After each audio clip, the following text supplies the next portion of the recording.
శ్రీ గురుభ్యో నమ. శ్రీ మహాగణాధిపతయ నమ. శ్రీ మహాసరస్వత్యై నమ. హరి ఓం. శ్రీమాత్రే నమ.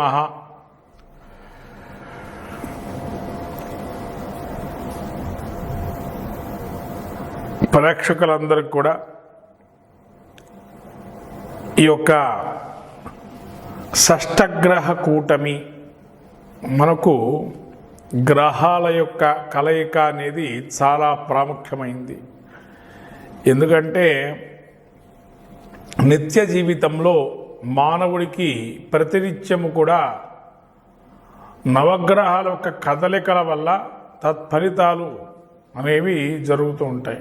ఎందుకంటే మానవుడి జీవితంలో ప్రతి ఒక్క విషయానికి కూడా నవగ్రహాల యొక్క అన్వయిస్తూ మనకి శాస్త్రం చెప్పబడుతుంది. మానవుడి యొక్క లక్షణాలు, స్వభావాలు, శరీర లక్షణాలు కావచ్చు, అంటే ఇవన్నీ కూడా మానవుడి యొక్క కదలికలు, వాళ్ళ యొక్క స్వరూపాలు, ఇవన్నీ కూడా గ్రహాల యొక్క ప్రభావాన్ని బట్టి ఉంటాయి.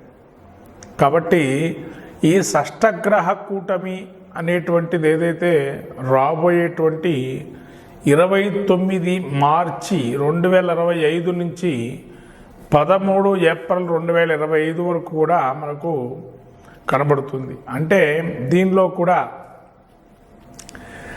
చంద్రుడు కేవలము 2 రోజుల పాటు మరకే ఈ యొక్క షష్టగ్రహ కూటమిలో అంతర్భాగంగా ఉండి తదుపరి పంచగ్రహ కూటమిగా ఆ యొక్క మీనరాశిలో గ్రహాలన్నీ ఏవైతే ఉన్నాయో ఆ గ్రహాలన్నీ కూడా సంచారం జరుగుతుంది. ముఖ్యంగా మరొక ఈ విశ్వవసునామ సంవత్సరానికి ప్రత్యేకంగా పంచగ్రహ కూటమితో ఉగాది అనేది కూడా మనకు వచ్చింది. అంటే ఇక్కడ మనం ఉగాదికి ప్రాముఖ్యం కన్నా పంచగ్రహ కూటమి యొక్క షష్టగ్రహ కూటమి యొక్క ప్రాముఖ్యాన్ని చెప్పుకోవటం మంచిది. ముఖ్యంగా షష్టగ్రహ కూటమి ఈ యొక్క గ్రహస్థితి చూసినట్టయితే ముఖ్యంగా మనకు ఆ సమయంలో ఏదైతే 29వ తారీఖు నుంచి మార్చి 13వ తారీఖు ఒక గ్రహస్థితి ఏదైతే పంచగ్రహ కూటమి షష్టగ్రహ కూటమి అనుకుంటున్నామో ఆ గ్రహ కూటమి చూసినట్టయితే మీనరాశిలో మనకు రవి, శని, బుధుడు, శుక్రుడు, రాహువు, చంద్రుడు ఈ యొక్క గ్రహాలన్నీ కూడా మీన రాశిలో సంచరిస్తున్నాయి ఆ సమయంలో. అట్లాగే చంద్రుడు మాత్రము 29 నుంచి 1వ తారీఖు అంటే ఆ యొక్క అశ్విని నక్షత్రానికి ప్రవేశిస్తున్నాడు. కాబట్టి పంచగ్రహ కూటమిగా అప్పటి నుంచి మనకు గోచరిస్తుంది. అంటే ముఖ్యంగా చెప్పబడుతుంది ఏంటంటే కొన్ని రాసుల వారికి శుభయోగంగా, కొన్ని రాసులకి మిశ్రమ ఫలితాలుగా, కొన్ని రాసులకి అశుభయోగంగా చెప్పబడుతుంది. అంటే ఇక్కడ శుభ అశుభ మిశ్రమ ఫలితాలకు వచ్చేటప్పటికి ఏంటంటే ప్రతి ఒక్క గ్రహానికి ఉచ్చస్థానము, నీచస్థానము, స్వక్షేత్రము, మూల త్రికోణాలు, అలాగే అధిరోహణ అవరోహణ క్రమాలు ఇవన్నీ కూడా మనకు చెప్పబడ్డాయి జ్యోతిష్ శాస్త్రంలో. అట్లాగనే హస్తంగత్వము అనేది కూడా మనకు ఒక గ్రహం వక్రీకరించడం, హస్తంగత్వం ఇవన్నీ కూడా మనము చూస్తుంటాం. దానిలో ముఖ్యంగా రాబోయేటువంటి 29వ తారీఖులో ఏదైతే ఉన్నాయో ఆ యొక్క గ్రహాల్లో ముఖ్యంగా వక్రగతిని వీడి శుక్రుడు రుజ్జు మార్గంలో ప్రవేశిస్తున్నాడు అనేది మనకు ఒకటి తెలియజేస్తుంది. 28వ తారీఖు వరకు కూడా శుక్రమౌఢ్యం ఉంది. కాబట్టి శుక్రమౌఢ్యమి తర్వాత మనకు శుక్రుడు రుజ్జు మార్గాన్ని ప్రవేశిస్తూ ఉన్నాడు. అట్లాగే రవి మనకు ప్రతి మాసమందు ఒక్కసారి తన యొక్క రాశి సంచారాన్ని మారుతుంటాడు. కాబట్టి రాబోయే ఆ యొక్క మాసంలో మీనరాశిలో సంచారం చేస్తూ రవి ఉన్నాడు. అట్లాగే చంద్రుడు ప్రతి 2.5 రోజులు కూడా తిరుగుతుంటాడు. కాబట్టి అక్కడ 2.5 రోజుల పాటు 2 రోజుల పాటు ఉండి తదుపరి మేషరాశిలో సంచారం చేస్తున్నారు. అట్లాగే ఈ యొక్క బుధుడు కూడా నీచ స్థితిలో మీన రాశిలో సంచారం చేస్తున్నాడు.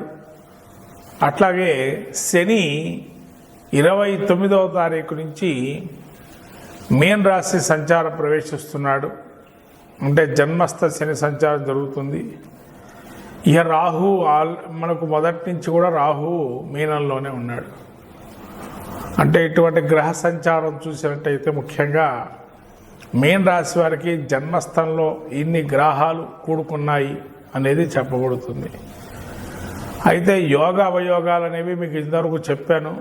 కొన్ని ఉచ్చస్థితిలో నీచస్థితి ఉన్నాయని చెప్పి, ఇక్కడ ఉచ్చస్థితి గ్రస్తులై ఉన్నటువంటి శుక్రుడు ఇక్కడ ఉన్నాడు, నీచస్థితిలో బుధుడు ఉన్నాడు.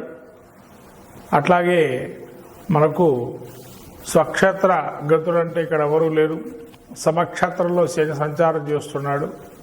అట్లాగే రాహు శత్రుక్షేత్రంలో ఉన్నాడు,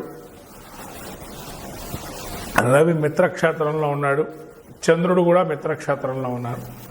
అంటే ఇక్కడ అన్ని గ్రహాల్లో ముఖ్యంగా చెప్పాలంటే 2 గ్రహాలు కొంత వ్యతిరేకమైన ఫలితాలు ఇచ్చే అవకాశం ఎక్కువగా కనబడుతుంది. మిగతా గ్రహాలన్నీ కూడా మంచి ఫలితాలు, శుభ ఫలితాలు ఇస్తున్నాయి.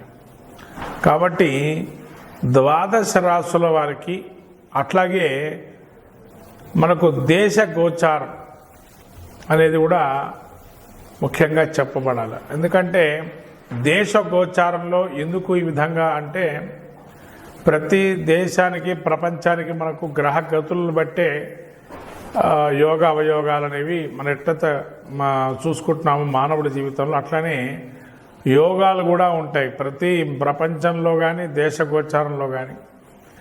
వీటి వల్ల ఈ షష్టగ్రహ కూటం వల్ల దోష గోచారం ఏంటి అంటే, దేశ గోచారం చూసినట్టయితే ముఖ్యంగా మనకు విశ్వవసునామ సంవత్సరం ఉగాది అనేది ఏదైతే జరుగుతుందో ముఖ్యంగా స్ట్రిక్ట్గా రూల్స్ అనేది పాటించే అవకాశం ఎక్కువగా ఉంటుంది రాజ్యంలో. కొన్ని రాజ్యాల్లో అవకతవకలు ఏర్పడి రాజ్యాధికారాన్ని కోల్పోయే అవకాశం ఉంటుంది కొంతమంది రాజులు కూడా. అట్లాగే ఈ యొక్క ఆర్థిక మాంద్యము, బుద్ధి కుశలతగా ఉండకపోవటం ప్రపంచ జనాల్లో. ఎందుకంటే ఆ బుద్ధి కుశలత లేకపోవటం వల్ల ఆలోచన జ్ఞానం కొంతవరకు మాంద్యం చెందటం వల్ల ఏదైతే దొరుకుతుందో దాని మీదనే ఆలోచనతో వెళ్తుంటారు. కానీ దాని పరిష్కార మార్గాలు ఉంటాయి కానీ వీళ్ళు వెతకరు. అట్లా వెతికినట్లయితే ఖచ్చితంగా ఫలితాలు ఉంటాయి. అట్లాగే రాబోయే తరంలో అంటే రాబోయే యొక్క దేశం గోచారం చూసినట్టయితే శని కూడా మనకు మీన రాశిలో ఉన్నాడు. అంటే ముఖ్యంగా చెప్పాలంటే మన దేశ గోచారం చూసుకుంటే భారతదేశానికి కొంతవరకు మంచి ఫలితాలు సూచితంగా ఉన్నాయి. ఎందుకంటే చాలా వరకు దేశాలు మన యొక్క ఉన్నతిని, మన యొక్క ప్రాబల్యం ఏదైతే ఉందో అది సమస్తమైనటువంటి మిగతా దేశాలు కూడా మన యొక్క భారత్ వైపు చూస్తుంటాయి. ఈ విధంగా మన దేశ గోచారంలో ఆర్థిక మాంద్యం ఉన్నా మన దేశంలో అయితే క్రీడారంగం కొంత పుంజుకోవడానికి అవకాశాలు మెండుగా ఉన్నాయి. అట్లాగే స్త్రీలు ఆధిపత్యంగా కొన్ని కళల్లో రాణించే అవకాశం ఉంది. అట్లాగే స్త్రీల వల్ల కొంతవరకు దేశాన్ని కూడా శాసించే సమయం కూడా ఆసన్నమైంది. ఇవన్నీ కూడా కొంతవరకు మనకు కొన్ని మంచి ఫలితాలు రాబోయే అవకాశం ఉంది. అట్లాగే ఉపద్రవాలు కూడా ఉన్నాయండి దీనిలో. ముఖ్యంగా వృత్తులు అంటే ఏదైతే ఒక ఉద్యోగాన్ని కానీ ఒక వృత్తులు కానీ ఎంచుకునేటువంటి వారు ఎవరైతే ఉంటారో మార్పులు అనేవి కొన్ని జరుగుతుంటాయి. వృత్తిరీత్యా మార్పులు కావచ్చు, లేదా వాళ్ళు చేస్తున్న ఉద్యోగానికి సంబంధించిన మార్పులు కూడా కొన్ని కొత్త ధనమైనటువంటి మార్పులతో ముందుకెళ్ళటం అనేది అవకాశం ఉంటుంది. అట్లానే ఆధ్యాత్మిక రంగానికి తీసుకున్నట్లయితే ఈ యొక్క షష్టగ్రహ కూటమి ఏదైతే ఉందో ఆధ్యాత్మికంగా చాలా అద్భుతంగా గోచరిస్తుంది. అంటే ఆధ్యాత్మికత కూడా బాగా సంతరించుకుంటుంది అనే ఒక అవకాశం కూడా ఉంది. ఇది మనకు ఈ షష్టగ్రహ కూటమి వల్ల దేశ గోచారంలో ఒక విషయాలు.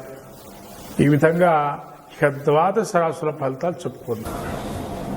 మిథున రాశి వారు చూసినట్టయితే ముఖ్యంగా మిథున రాశికి జన్మస్థ కుజ సంచారం జరుగుతుంది పంచగ్రహ కూటమి జరిగేటప్పుడు. కాబట్టి ఈ పంచగ్రహ కూటమి షష్టగ్రహ కూటమి ఏదైతే ఉందో మిథున రాశికి ఈ యొక్క గ్రహ ప్రభావం ఏదైతే 10వ స్థానంలో గోచరిస్తుంది. ఈ 10వ స్థానంలో రవి, శుక్రుడు, శని, బుధుడు, రాహు ఈ యొక్క గ్రహాలన్నీ కూడా, చంద్రుడు అట్లాగే శని, వీరికి ముఖ్యంగా 10వ స్థానంలో శని సంచారం అనేది కొంతవరకు మిథున రాశి వారికి అంత మంచిదైనటువంటిది కాదు. ఎందుకంటే వృత్తిరీత్యా మార్పులు కానీ వృత్తిరీత్యా జరిగే అవకాశం ఉంటుంది. కొన్ని విషయాల్లో ఒత్తిడి అనేది ఎదుర్కొనే అవకాశం ఉంటుంది మిథున రాశి వారు. అట్లాగే వీరు ఉద్యోగం ఏదైతే చేస్తుంటారో దానిలో కొంత మార్పులు చేర్పులు, దానివల్ల వీళ్ళు కొంత ప్రభావం చూపే అవకాశం ఉంది. కానీ రవి 10లో ఉండి దాన్ని ఆధిపత్యంగా చూపించుకొని పైకి వచ్చే అవకాశం ఎక్కువగా ఉంది.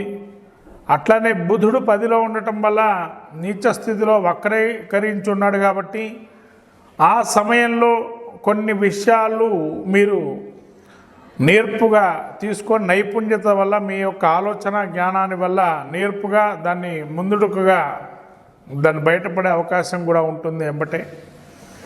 అట్లాగే ఈ పంచగ్రహ కూటం వల్ల